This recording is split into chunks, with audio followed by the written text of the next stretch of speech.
For the last 2 weeks, I have eaten essentially nothing but meat and butter and coffee.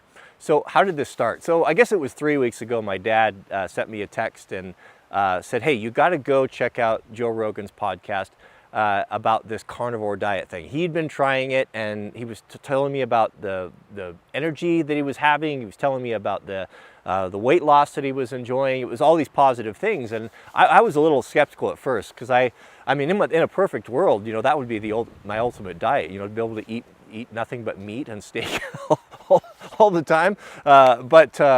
You know, so I thought, oh yeah, that's got to be too good to be true. But I went and I watched the podcast, and it was very compelling. And what was more compelling than Jordan's version of that was his daughter came on, and she was suffering from all sorts of terrible food allergies and all sorts of problems, and went to a strict carnivore diet and changed her life. You can go watch those if you want. They're really interesting.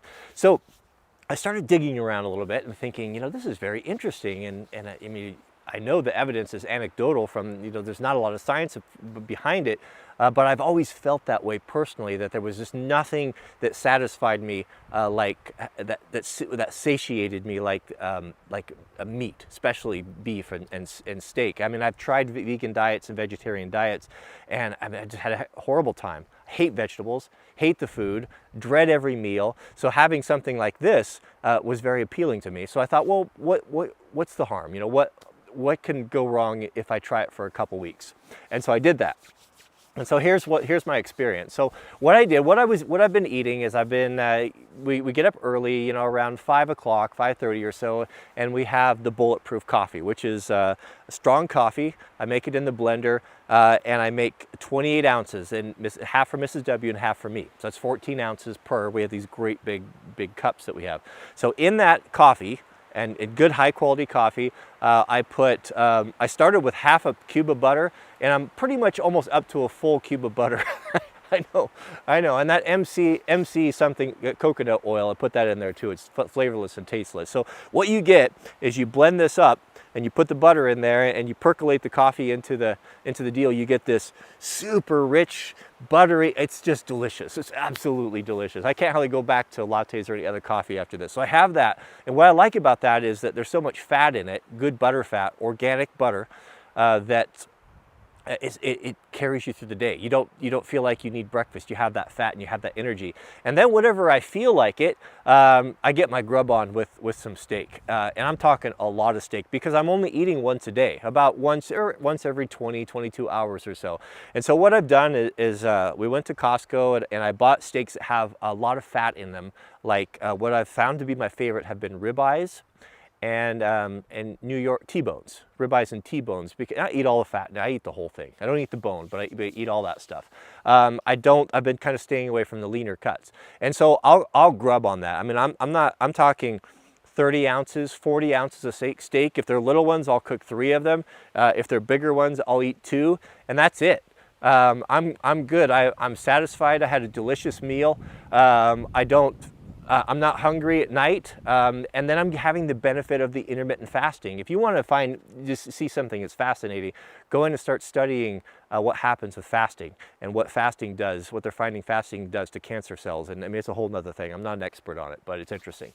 So that's what I do. And the nice thing about it is that I don't have those you know, where you're super hungry, like in the middle of the day, where you feel like you need a snack or you need a chips or candy or something like that. That roller coaster ride, you know, you get from doing that. So I have that.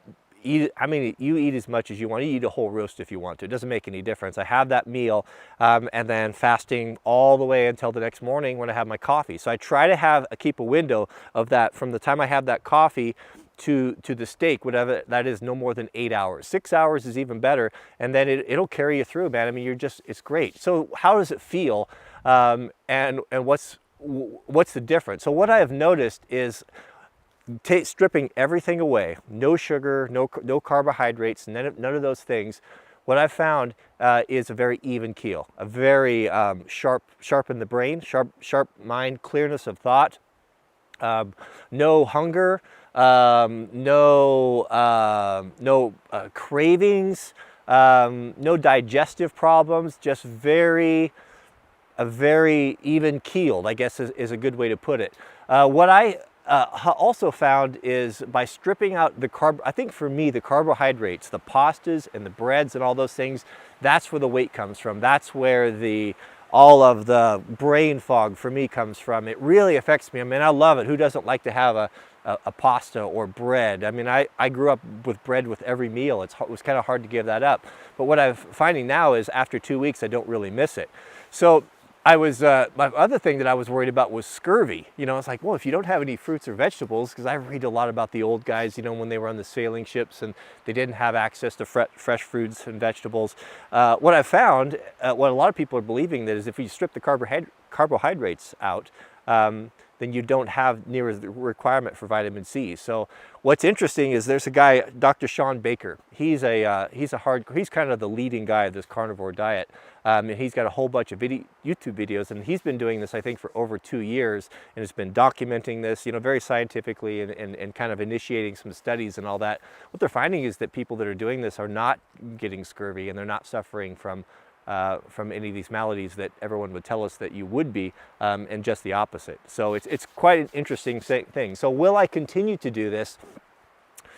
No, I don't think so, because I'm getting a little bit bored with it. I mean, I love steak as much as anyone does, but I do crave some fruits and a little bit of different variety. So I think what I'm going to do is starting today, is I'm going to introduce fruits and vegetables, and I'm going to stay away from the carbohydrates. I think that's the big problem. I think that's what really causes the issues. Two other benefits I don't want to neglect was, of course, weight loss. So from doing this for 2 weeks, so I went from 200, well, I'm down to 190. We'll just say that. I'm down to 190 where I wanted to be, and very lean, and feel very strong. The nice thing about it is all of the areas on me that was, you know, just fat, like on the sides, you know, kind of the love handles and up in the chest area, and you know, just kind of squishy and the flabby stuff is gone, being replaced by muscle. So what I'm finding is that my weight is starting to creep up, but all of that fat is just going away because I'm just not ingesting it.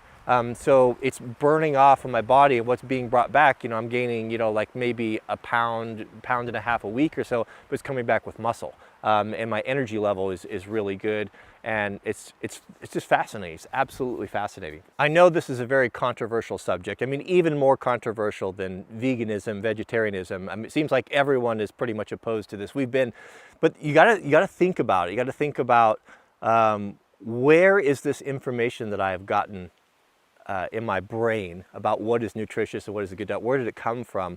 Is it the food pyramid that was set up, you know, 80, 100 years ago? Is it vegetarian or veganism propaganda or dogma? Is it what my parents told me or whatever? Sometimes you got to look at yourself. It's like, and look at it really objectively. Well, what makes me feel good? What is helping me out, and what is taking away from my quality of life. So I don't care, and you can comment all you want. I don't care about your veganism. I don't care about your vegetarianism. I don't care what you think I should be or should not be eating. Again, it's this experiment. It's a short-term deal. And I think what's interesting about it is if you're just that guy that's have a hard time losing weight and just continuing, you know, put those pounds on, what do you got to lose to try it? You like steak, right? So try it for a couple weeks. I mean, can you do it for 4 weeks? Can you do it for a month? Yeah, of course you can. You know, make preparations. It's easy to do. When you go out, there's not hardly any place in this country anywhere that you can't order steak. Yeah, you're going to become a bit of a pariah with your friends. You know, anytime you have any strange food deals, you know, no one wants to invite you over because it makes everyone uncomfortable. So you might just say, you know what, today I'm fasting today, so I'm happy to come over and enjoy in the company, and maybe you're not eating. So it's easy to eat on the road. If you're a trucker or something, you can make your own beef jerky. I'm going to start doing that. I'll do a video on that here pretty soon. You can make your own beef jerky. Just because you buy it in the store doesn't mean it's good. Look at the ingredients. You'll see that corn syrup is number 1, number 2, or number 3. You know, stay away from that stuff and all the artificial flavors. And you can make your own. So you can do that. So you can make it ahead of time. You can make it in bulk. You can take it with you. So it's easy. Jack and I went dirt biking the other day and took my beef jerky with me, and it was great. So yeah. So I know you have opinions. I know you think what's best. Maybe you do. Maybe you don't. But I'll guarantee you in the comments, everyone's going to be at loggerheads, and everybody's going to think that they're right and not necessarily. So you know your own body, and you know what to what you should do. So the point that I'm making is, I'll close with this, is try it for 2 or 3 or 4 weeks, and then if you're feeling good, if you're seeing positive benefits, then maybe start introducing different things. Maybe start bringing in potatoes or Brussels sprouts or whatever, these things that you like, to make your diet a little bit more varied. Because it is a little tedious after 2 weeks. When I was Sean Baker, when I was watching his videos, that he's had nothing but meat for 2 years, I thought, ooh, I mean, I love a good steak, but that's pretty hardcore. I don't know if I'm willing to go that far, but you could start introducing things in and find out what works for you. But the thing that's most appealing to me is to be not hungry, and to enjoy what I'm eating, and to have to eat once a day. That to me is a huge thing. And when I'm really doing a lot of research and studying on this fasting and the benefits of fasting, and the more I see it, the way it ties into eating 1 meal a day is really great. We don't need 3 meals a day. It's just not, unless you're some sort of a elite athlete or doing just crazy, ridiculous physical work, then there's a calorie intake. But for just common people, especially if you're working in the office or you have a job at sitting, you just don't need it. You start training yourself and you get that big protein load in, and you don't need it. It's interesting. I even put a half a cube of butter on my steaks. it's swimming in it. It's swimming in it, but it's delicious. It's delicious. So more to come on this. I'll give you updates on that. And Brian and I, we got to get back to our firewood. I get anxious. I like to have my firewood brought in. We have firewood brought in for probably 5 or 6 years, but we want to stay ahead of that, right? All right, thanks for watching, and leave your comments below. Thanks for watching. Click the thumbs up, and we'll see you guys on the next video.